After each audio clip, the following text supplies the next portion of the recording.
This is how I pressure wash a Jeep. Just bring out the crane, you pick it up right off the ground and get to all that crud underneath. Alright, now that I actually have it all pressure washed top and bottom and cleaned up, well, as clean as it's going to get anyways, I can give you a decent look at it since it's daylight out. You can see the old hand winch on the front. Saved myself more than once with that thing. The tires I replaced a long time ago, but they're still good. You can see the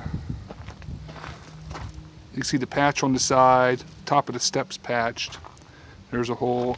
Look underneath the fender here, and that brace there has been halfway replaced, not very well. So, see another patch on the back here.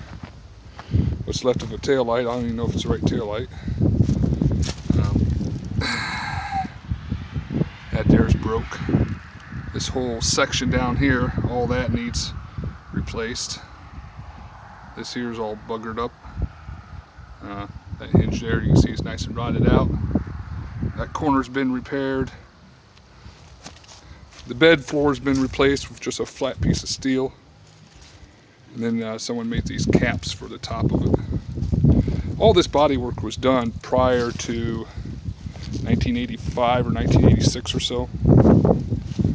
So back about that time frame it was last repaired.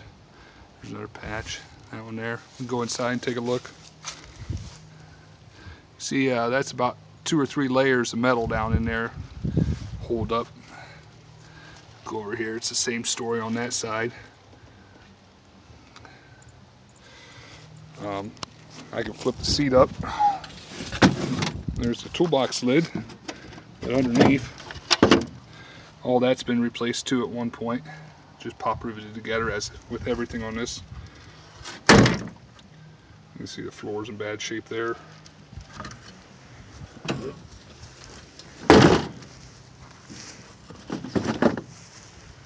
good news is it does have all the, it is pretty original. It does have everything that's supposed to, pretty much. It's got all the tags, all the numbers match. We got all the stuff for it. This fender here has been repaired also. Underneath, it's actually pretty bad. I'm not even sure the frame's salvageable at this point. I gotta look at it a little bit closer, but it doesn't have any big gaping holes in it or anything, but it needed some repair work.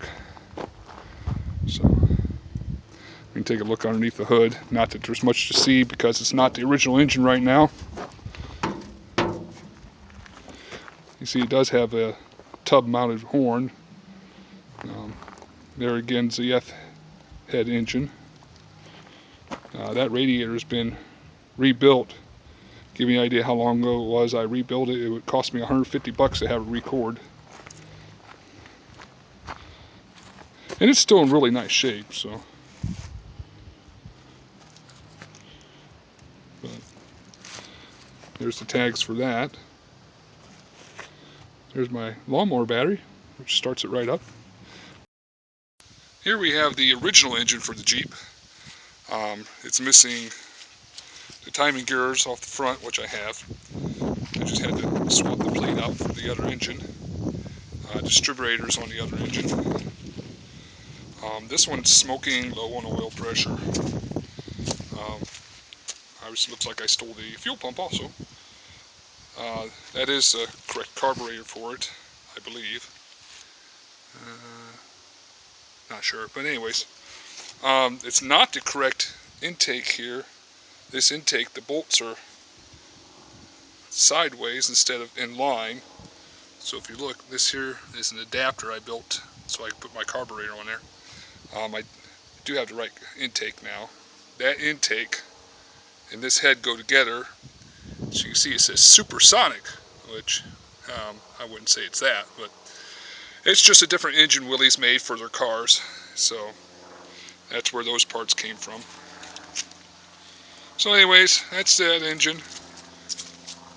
I'll be tearing into it and hopefully rebuilding this will probably be the first priority. Alright, well, let's take a look at underneath of it now. This is where all the fun stuff is.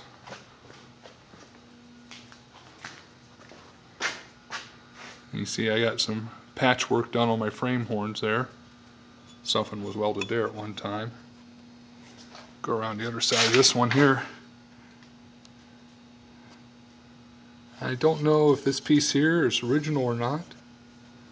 Going back, got a little bit of rust right there. Bump stops are missing all the way around. That's probably the cheapest thing about it.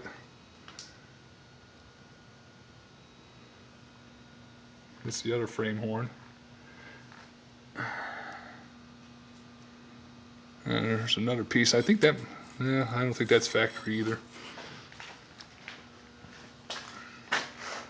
There's the tag. This here has been welded in. The gussets have been welded on.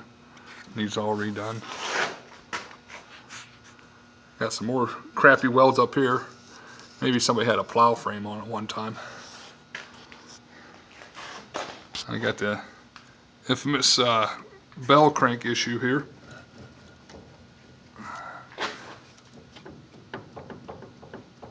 That's not supposed to wiggle. Go on underneath here.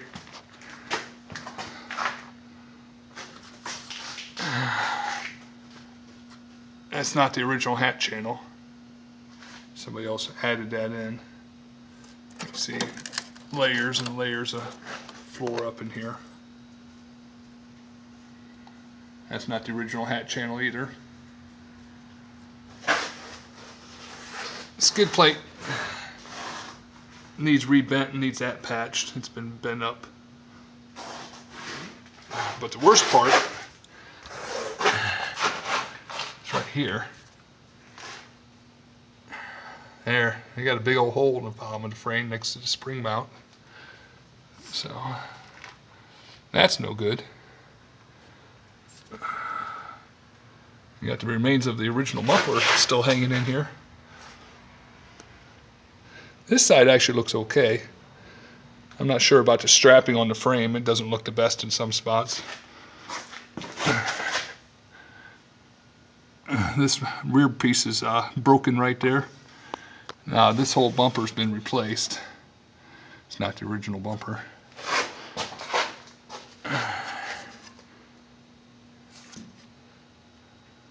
So look up in the fender well here in the back. It's actually not that bad. And amazingly, this piece is in. These rust away like nothing, so I'm really surprised that that one's there. I'm not so sure that someone didn't replace it at one time. Look up forward here, and you see this whole piece here is gone.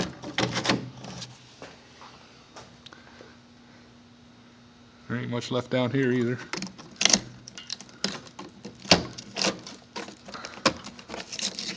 All kinds of crap falling out of there.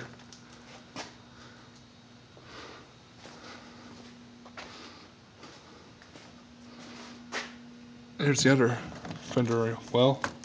See, it's got the same issue there. The wheelhouse area ain't too bad. The back here is bad. Right in here, this is all rotted out in the corner. And of course, this piece here, the very back of it, is no good. So, we got plenty of work to do. This here's been replaced and patched up. I actually did find some Bondo in it. There's Bondo up in this, here in the corner of the fender. This side's pretty much the same way. Once again, someone decided to Bondo that up.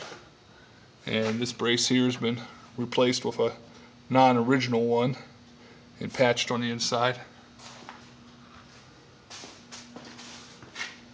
So it looks like I got plenty of work to do. Right now I'm leaning towards a body kit with how bad the tub is. The tub is just really bad shape. I don't know if I could possibly buy the patch panels and keep it straight the way it's supposed to be. So, and obviously the frame needs quite a bit of attention. But I think the frame's perfectly repairable. I'm pretty decent with a welder, so I don't think I'll have any problems getting the frame fixed up. But body kit for this, I've come up at $3,300. So that's a pretty good expense, but I think the Jeep's worth it. So do that, rebuild the engine and everything else, and God knows how much I'll have in it.